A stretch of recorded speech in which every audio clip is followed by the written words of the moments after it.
Good evening, and thank you for being here this evening. My name is Maureen Meyer, and tonight I'd like to talk to you about your health and food safety.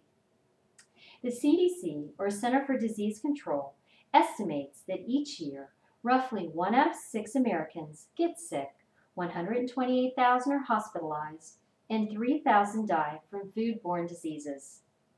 How many times have you heard someone say, "I think it was something I ate," referring to some food they ate that made them sick? What exactly is foodborne illness, or more commonly known to us as food poisoning? The World Health Organization defines foodborne illness as diseases, usually infectious or toxic in nature, caused by agents that enter the body through the ingestion of food. Some of the most common viruses or illnesses are Salmonella, norovirus, and E. coli. There are numerous government agencies tasked with ensuring that our food is safe, but many argue that the government is not doing a good enough job. From approximately 2006 to the present, there's been a rise in the case of foodborne illnesses. This makes it more important than ever that consumers are empowered with the right information so they can protect themselves. Maybe you or someone you know has been sick with a foodborne illness. Often we hear about people coming off of cruise ships or leaving a hotel convention desperately ill with a norovirus. At the least, foodborne illnesses are horribly unpleasant. At the worst, they're deadly. And that's why this topic deserves our attention and should matter to each one of us. Because I believe the government system of regulation for food safety is to date not sufficient in protecting us, I want you to know the reasons why it should matter to you and what you can do to protect yourself and your loved ones from dangerous foodborne illnesses. Here's what's wrong. There are about a dozen government agencies tasked with ensuring our foods are safe. Some of these agencies are the Food and Drug Administration, the Center for Disease Control, and the United States Department of Agriculture. But there are concerns over whether these agencies are doing their job. The agencies are claiming that they're underfunded, and the critics are claiming that they have bureaucratic bloat. A 2009 environmental nutrition article illustrates this point in an article that reads, "The convoluted U.S. system of divided responsibility for food means the problem may be that too many people or agencies are watching, yet none is held completely accountable.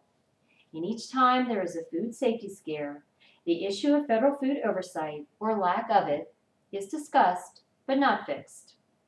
And per the 2000 Journal of Environmental Health, 85% of known foodborne outbreaks are associated with foods that are regulated by the FDA. The 2009 Journal of Environmental Health does, however, back up claims of underfunding, stating that since 2005, the FDA Center for Food Safety and Applied Nutrition has lost 600 inspectors and 20% of its science staff. And the Environmental Nutrition article of 2009 also noted that since inspector jobs were cut and funds diminished, the number of large-scale outbreaks have increased. Since 2006 alone, incidents of foodborne illnesses have included peanut butter and peanut butter products, raw spinach, lettuce, tomatoes, eggs, ground beef, cantaloupe, and shellfish. And all these foods made it to our store shelves, sickening hundreds, and in several cases, causing death. As recently as this past week, we've had a cantaloupe recall. One only needs to go to cdc.gov to view the current list of recalled foods. There's an obvious need for change within our government system of food regulation. Per a Reuters 2008 article, concern over food safety has prompted dozens of hearings and bills from lawmakers seeking tougher standards, and the FDA requesting more funding. A 2010 Nation's Health article quoted Robert Wallace, professor of epidemiology at the University of Iowa. He says, "I think the problem is that the government hasn't been able to implement risk-based methods to better improve their function and put them in a more proactive role. One area of confusion is sell-by dates and use-by dates." Gene Goldberg, a professor at the Friedman School of Nutrition Science and Policy at Tufts University, tells us that many of the dates are actually quite confusing, and she calls it an inexact science. She gives an example of what happens when a consumer purchases ground beef. A consumer purchases a package of ground beef from a grocery store in a refrigerator that's much colder than a home refrigerator. The sell-by date has 5 safe days ahead, but the consumer brings it home and really only has 2 days to either eat the ground beef or freeze it. That's where the risks come in, and that's where a consumer could get a foodborne illness and not be aware of it. This information is unsettling, and we know our government needs to do a better job of protecting us. But there are things that we can do in the meantime to help lessen the risk of foodborne illnesses. So let's talk about some solutions. The first step we can take is to begin implementing safer practices the next time we go to the grocery store. We can make sure that when we pick up packages of cold ground beef or meat or chicken, that those packages are not torn, that they're cold, and we choose them last when we're at the store. We can also make sure that eggs are not cracked and not dirty, and that they have a USDA seal on the package.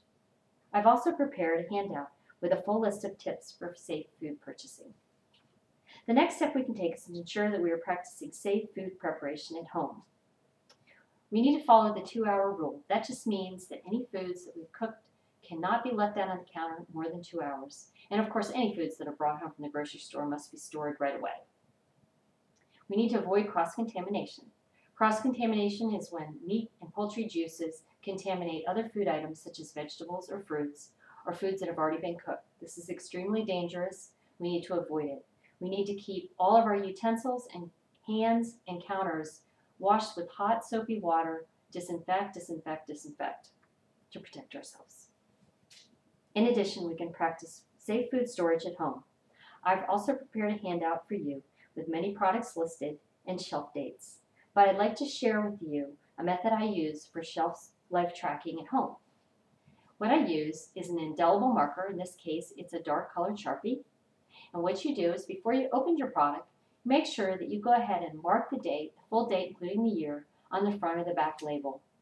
You would be surprised at how fast time goes by and how helpful this becomes in tracking the shelf life of items, making sure that older items are thrown out and that there's no question and that you stay safe.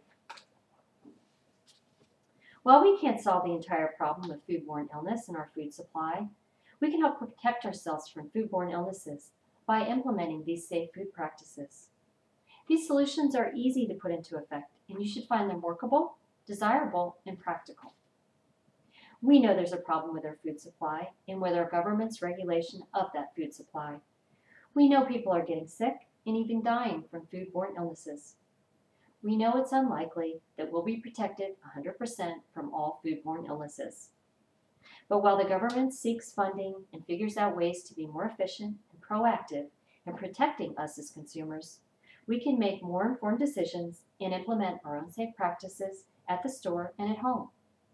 Please take the extra time to examine your food purchases. And if you're not doing so already, adopt safe food preparation practices at home. And whether you use the storage tracking method I've presented or another one that works for you, track the shelf life of your foods. The good news is that when armed with the right information, we can reduce the chances of becoming ill from foodborne diseases. We can be safer, healthier, more confident about what we eat. We can also save money. But most importantly, we can better protect ourselves and our loved ones from dangerous foodborne illnesses. Thank you for listening, and remember, an ounce of prevention is worth a pound of cure.